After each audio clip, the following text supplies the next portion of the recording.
The news day continues here on One News Now. I'm Riza Diaz. Authorities are looking into political rivalry as a possible motive in the killing of Negros Oriental Governor Roel Degamo. Apart from politics, the PNP Special Investigation Task Group is also considering the possibility of the incident being a terror attack. Just last month, the Supreme Court dismissed an election protest against Degamo upholding the late governor's win in the 2022 elections. Here in Negros Oriental, there are some issues also like communist terrorist groups, perhaps it could be personal grudge, and of course, intense political rivalry is one of the angles that we are trying to look at. The task group has also recovered the firearms allegedly used in the shooting incident. Meanwhile, the PNP has also approved security assistance to Degamo's family as well as to newly sworn Negros Oriental Governor Guido Reyes. Immediately after the incident, we made sure that the family of the governor is secured. We have provided security package and we are monitoring their situation. Adamson University student John Matthew Salilig has been laid to rest in Zamboanga City on Saturday. Salilig was buried alongside his grandfather at the Forest Lake Memorial Park.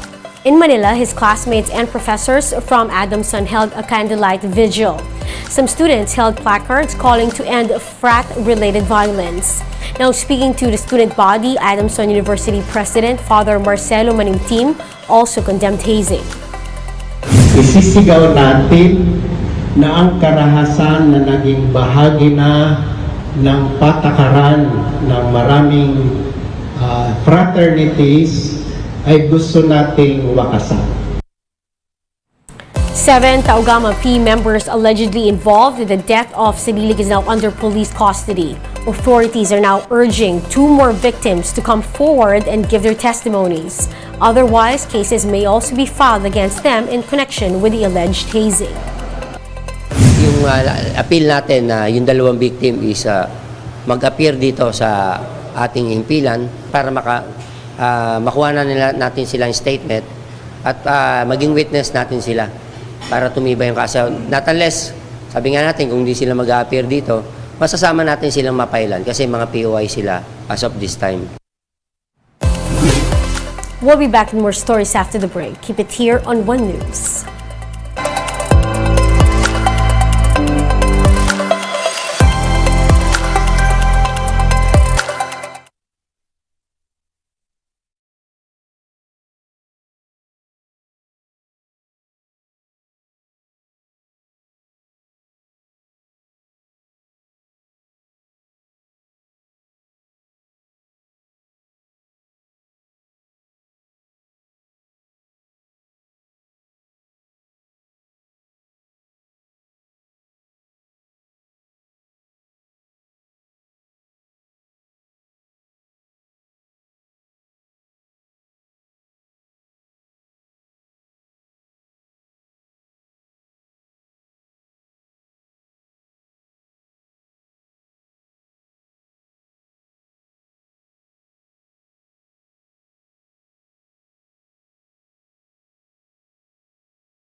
You're still watching One News Now. I'm Riza Diaz.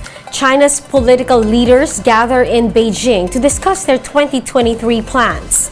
From economic growth to foreign relations, here's what to expect from this year's National People's Congress. Let's watch this.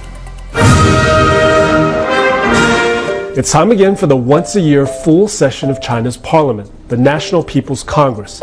Thousands of delegates will descend on Beijing to review and approve the country's plans for the coming year.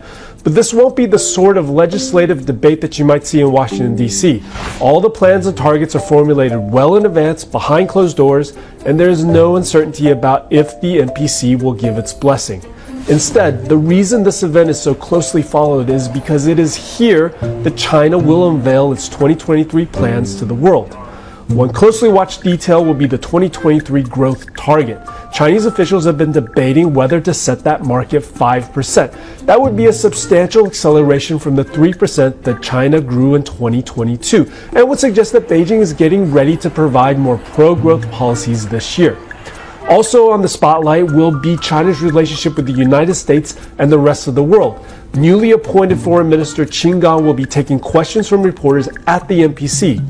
With tensions bubbling over Russia, Taiwan, the balloon, whatever he says will be closely followed. This year's NPC will also mark the end of a 5-year term for China's cabinet. So we are ready to get a new premier, new vice premiers, a new finance minister, and a new central bank governor. While Li Qiang, an ally of Chinese President Xi Jinping, is expected to become premier, it's much more of a question who will be put in charge of the finance ministry and the central bank. This is John Liu in Beijing for Bloomberg News. Let's now take a quick look at today's other top stories. The MMDA will be deploying 25 libreng sakay vehicles starting tomorrow to augment the supply of public transportation during the week-long strike beginning Monday. The National Police will also be deploying personnel to secure major thoroughfares and other places of convergence. The Land Transportation Office has suspended the driver's license of a motorcycle rider who was caught transporting a child inside a delivery box. The rider is also directed to submit a written explanation on why he should not face administrative charges for violating the Children's Safety on Motorcycles Act. And in UAAP Women's Volleyball, the USC Golden Tigresses clawed their way to a monumental win against defending champions NU Lady Bulldogs in a 5-set match. This is NU's first upset in 20 games. And those are the top stories of the hour. Join us later at 12 noon as we continue to monitor the day's biggest stories. I'm Riza Diaz. We are One News.